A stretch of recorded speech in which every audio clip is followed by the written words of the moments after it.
안녕하세요. 저는 50대 후반의 여성입니다. 저에게는 인생을 살면서 지금만큼이나 고민했었던 적이 있었나 싶을 정도로 요즘 많이 힘드네요. 부모의 문제 때문에 딸 자식에게도 그 피해를 안겨야 되나 싶기도 하고 제가 많이 못 배운 터라 제 이야기를 한번 들어보시고 현명하신 분들의 소중한 의견을 들어보고 싶습니다. 처음으로 이런 글 적어봐서 그 내용이 좀 두서가 없어도 양해 좀 미리 부탁드립니다. 저는 27살의 나이에 남편을 만나 결혼을 하였습니다. 남편은 저보다 5살이 많은 남자로 공장에서 일을 했었어요. 저희 부모님은 저를 단순히 돈을 버는 기계 정도로만 생각했었기에 제가 결혼하는 것 자체를 사실 그렇게 원하지는 않았습니다.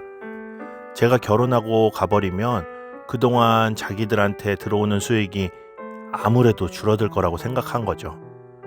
거기다 반대로 남편의 시부모님도 저를 탐탁치 여기지 않았었죠. 찢어지게 가난한 집딸이니 이런 애가 자기 집안에 들어오면 재수가 없어서 집안이 기운다는 등 남편과 처음 인사를 드리러 간 날 온갖 모욕적인 말들을 다 들었고 남편은 그로 인해 폭발하여 시어머니에게 말하길 이럴 거면 얼굴 보지 말고 살자며 갑자기 제 손을 잡고 데리고 나오더니 그날로 둘이서 혼인신고만 하고 변변찮은 결혼식도 못 올리고 살고 있었습니다. 그때는 사랑만 있으면 뭐든지 다 할 수 있을 줄 알았습니다. 남편과 저 둘 다 몸 건강했고 서로 그래도 많이 사랑하니까 이대로 둘이 열심히 일해서 아끼고 살면 다 잘 될 줄 알았어요. 그렇게 남편과 둘이서 반지하방에서 시작하여 서로 힘들 때조차도 힘든 내색 하나 없이 버텼습니다. 그러다 저는 저의 딸 아이가 태어난 이후로 그동안 지금까지 모은 돈으로 자그마한 슈퍼 하나를 운영하며 살았고 남편은 여전히 공장에서 일을 하여 열심히 돈을 벌어왔습니다. 이대로 쭉 계속 가면 저희도 드디어 저희 집을 한 채라도 살 수 있을 것만 같았습니다. 그때 마침 저희 둘째도 가졌어요. 남편은 아이를 낳고 싶어 했고 당시 아들을 가진 걸 알고는 정말 좋아했었습니다. 그렇게 모든 것이 나름 완벽하게 행복하다 느낄 무렵 어느 날 동네에 이쁘장한 여자 하나가 이사를 왔더군요. 얼마나 싹싹하고 착한지 동네에 이사 온 지 얼마 되지도 않았지만 주변 사람들과 금방 친해지기 시작하더군요. 저 역시도 그 여자를 좋아해서 항상 덕담들을 서로 많이 주고받았고 저희 남편 역시 그 여자의 이름은 알 정도였었어요. 당시 부동산 붐이니 뭐니 하던 터라 동네 아줌마들끼리 개를 많이 했었습니다. 그때 이 여자가 부동산에 대해서 자기가 잘 알고 있고 거기다 친오빠가 그쪽으로는 전문가라며 이쪽 통해서 투자하면 아주 큰 수익을 낼 수 있을 거라고 하더군요. 저는 그 부분은 잘 몰라서 그냥 지금까지 모은 돈으로 집 하나 마련하는 게 꿈이어서 관심 없다고 했는데 남편이 그 여자에게 무엇을 또 들었는지 저를 갑자기 설득하더군요. 이런 기회는 흔히 자주 오지도 않고 그 여자 믿을 사람 아니냐며 남편은 전 재산을 그렇게 싸그리 넣자고 하는 겁니다. 정말 10원짜리 하나 남기지 않고요. 아니 이러면 생활비는 어쩌냐고 우리 아이 둘째도 곧 태어나서 어떻게 할 거냐는 제 말에도 남편은 아랑곳하지 않고 자기가 한 달이라면 월급으로 이자 내고 뭐 하고 혼자서 중얼중얼 계산하더니 충분하다고 하면서 그렇게 적금까지 다 깨고 심지어 그것도 모자라 대출까지 받아서 그 여자의 말대로 넣어버리더군요. 그때는 왜 미련하게 생각을 못했는지 마냥 너무 좋은 조건이란 것은 사귈 가능성이 높다고 했는데 아니나 다를까 몇 주 안 가서 그 여자는 사라지고 말았습니다. 거기에 더 충격적인 건 남편이 적극적으로 그들을 도왔던 정황이 나와서 한패 아니냐며 누명까지 썼었는데 알고 봤더니 세상에 남편이 그 여자와 사실은 내연 관계까지 있었던 겁니다. 그냥 저는 어쩌다 보니 친해져서 실수한 거라고 말하는데 피눈물이 절로 나더군요. 그렇게 저는 돈도 잃고 남편의 바람 사실까지 알게 되고 주변에서는 남편과 저를 싸잡아서 사기꾼과 한패가 아니냐며 욕먹고 남편도 평생 모은 돈을 모두 잃게 되자 그 이후로 좌절하여 의욕도 없어진 건지 출근도 말없이 안 나가서 결국 공장에서 잘려서 돈도 없어지고 그나마 이어가던 슈퍼는 물품 대금을 못 갚아서 망한 채로 인생 모두 빚밖에 없게 됐습니다. 저는 그로 인해 너무나도 극심한 스트레스를 받게 되어 제 뱃속 둘째 아이는 유산이 되었고 세상의 빛도 못 보게 되었죠. 그 뒤로 유산을 하고 몸을 걱정하기는커녕 당장 내일 하루 먹고 살 돈도 없었습니다. 그러한 최악의 상황에서 어느 날 남편은 저에게 미안하다며 편지 한 장을 남기고 떠나갔는데 내용으로는 모든 빚은 자기로 인해 벌어진 일이니 일단 위장 이혼이라도 하자며 이혼 서류를 남기고 집을 떠나가 버렸고 더 이상 돌아오지 않았습니다. 그렇게 저희 부부는 이혼을 했습니다. 저에게 남은 건 이제 간 6살짜리 딸과 저뿐이었습니다. 부모도 없고 혈혈단신, 동네에서도 쫓겨나다시피 했었죠. 보증금으로 쓸 300만 원 가지고 다른 지역으로 넘어가 딸과 함께 그곳에서 다시 정착하기까지 정말 힘들었다라는 단어 한마디로는 표현하기가 너무 힘든, 너무너무나 힘든 삶을 살았습니다. 시장에서 파는 과일 중에 썩은 과일만 공짜로 얻어와서 먹은 적도 있고 바닥에 버려진 채소들을 들고 와서는 최대한 깨끗하게 씻고 데쳐서 먹은 적도 있습니다. 그러한 고난의 시간을 지나서 악착같이 다시 돈을 모았습니다. 그래도 그 힘든 시기에도 어디 가서 나쁜 짓을 하거나 남의 눈에 피눈물 나는 짓 한 번 안 하고 살아왔습니다. 돈이 없어서 제가 굶을지언정 저희 딸아이만큼은 어떻게든 굶기지 않고 키웠습니다. 그렇게 키웠어도 다른 부모들이 뭐 사줄 때 저는 제 딸에게 해주지 못해서 그게 더욱 미안했거든요. 그런 제 딸은 어릴 때부터 참 조숙했어요. 다른 집 아이들은 자주 칭얼댄다는데 저희 딸은 칭얼대는 것도 없었습니다. 그저 묵묵히 공부만 하고 마음속의 말도 잘 내색 안 하고 사고도 안 치고 그저 조용하고 묵묵히 공부 잘하는 그런 딸이었죠. 그에 반해 의외로 독할 때는 얼마나 독한지 중고등학생 때는 시험 기간만 되면 정말 3일 내내 잠 한숨 안 자면서 공부만 합니다.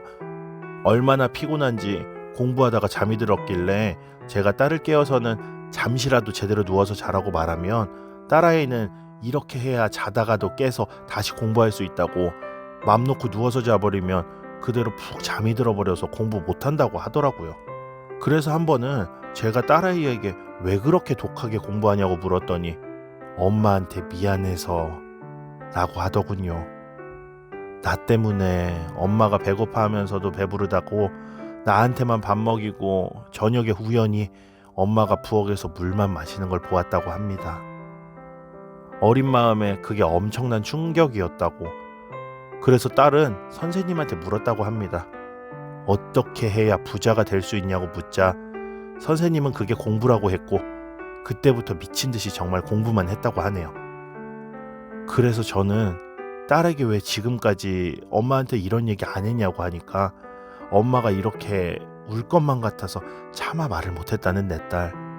그날은 정말 제 딸아이를 껴안고 얼마나 펑펑 울었는지 모르겠습니다.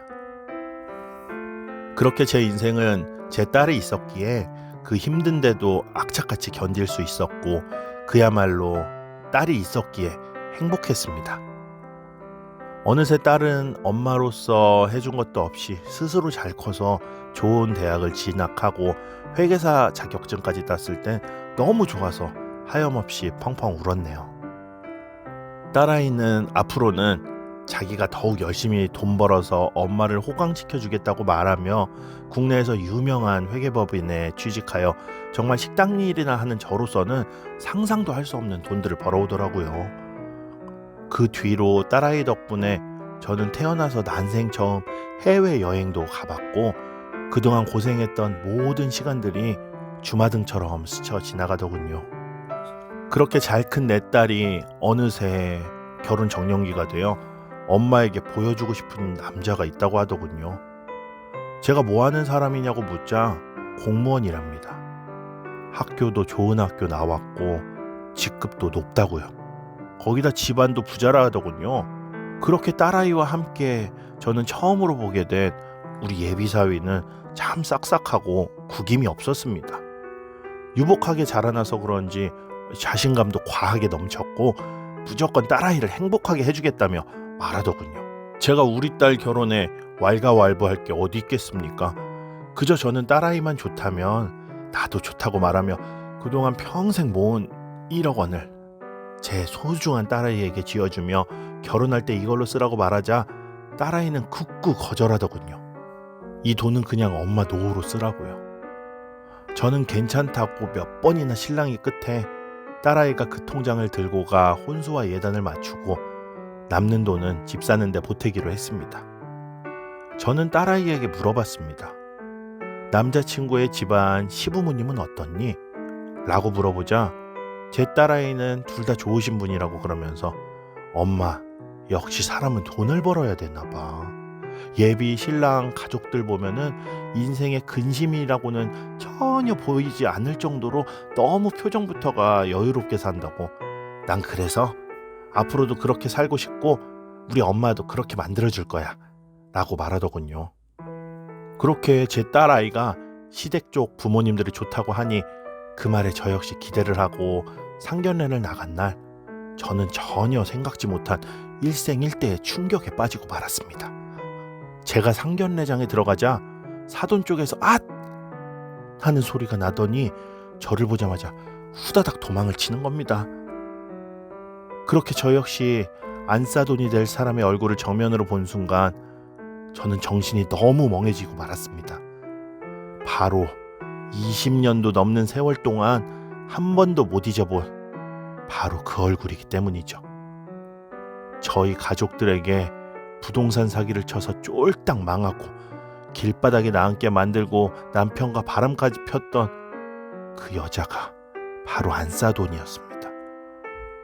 그 여자가 그렇게 도망치듯 빠져나가 버리자 이게 무슨 상견례가 되었겠나요?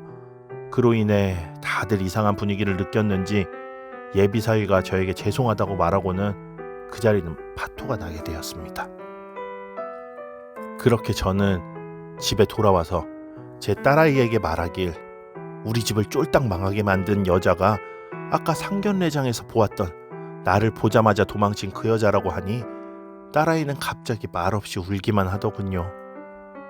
그렇게 며칠이 지나서 그 사기친 여자에게서 전화가 왔습니다. 예비사위 통해서 알았다고 따로 이야기 좀 하자고 하더군요. 그런데 저를 만나는데 어찌나 꾸미고 나왔던지 참. 지금은 공소시효도 이미 다 지나서 예전에 사기친 문제로 고소할 수도 없었던 터라 맥이 좀 풀리더군요. 그 여자는 저에게 말하길 자기 아들이 제 딸에게는 껌뻑 죽고 못 산다고 합니다. 그래서 저는 지금 어쩌자는 거냐니까 과거는 과거대로 있고 대신에 결혼하면 집도 우리 쪽에서 해주고 자동차도 해주고 그렇게 하겠다고. 자기도 그때는 그럴 수밖에 없을 정도로 돈이 너무나 절박했고 그 돈으로 성공해서도 항상 미안한 마음은 가지고 살았다고요. 자기가 그때 죽을 죄를 지은 건 맞지만 그렇다고 그 문제를 우리 자식들에게 되물림하는 건 그 또한 아니지 않냐며 저를 설득하더군요. 그때 들고 간 돈에 이자에 이자를 더해서 며느리한테 모두 해주겠다고. 어차피 자기가 죽으면 모든 재산들은 자식들한테 가지 않겠냐며 제발 용서 좀 해달라고 하는데 저는 그 상황에 무슨 말을 해야 될지 또한 어떤 반응을 해야 될지도 몰랐었습니다. 저는 그저 아무 말도 못한 채로 일단은 집에 다시 돌아와서 제 딸아이에게 저에 대한 상황을 이야기를 하자 딸은 엄마가 하자는 대로 할게요 라고 선택을 저에게 맡기더군요. 저는 그래서 무엇이 옳은 건지 앞으로 어떤 선택을 해야 제 딸아이에게 이득일지 한없이 모자란 제 머리로는 정말 판단이 안 되네요. 오로지 감정만으로는 지금이라도 당장 달려가 그 여자에게 뺨이라도 한 대 후려치고 싶고 딸아이 보고 당장 인연 끊어내려면 소리치고 말하고 싶은데 제 딸아이의 마치 모든 걸 포기한 듯한 주눅든 저런 모습을 보니 이미 제 딸은 남자친구에게 아주 깊게 정이 든 것 같았고 이걸 그렇다고 나만 모른 척하고 참고 살면 되는 건가 싶다가도 저 악독한 여자가 혹여라도 나중에 제 딸에게 어떤 짓을 할지 몰라서 겁이 납니다. 저는 정말 어떻게 해야 될까요? 오늘 사연 잘 들으셨나요? 구독과 좋아요, 알림 설정 꼭 눌러주시면 감사하겠습니다. 사연 배달은 계속된다. 사연의 민족.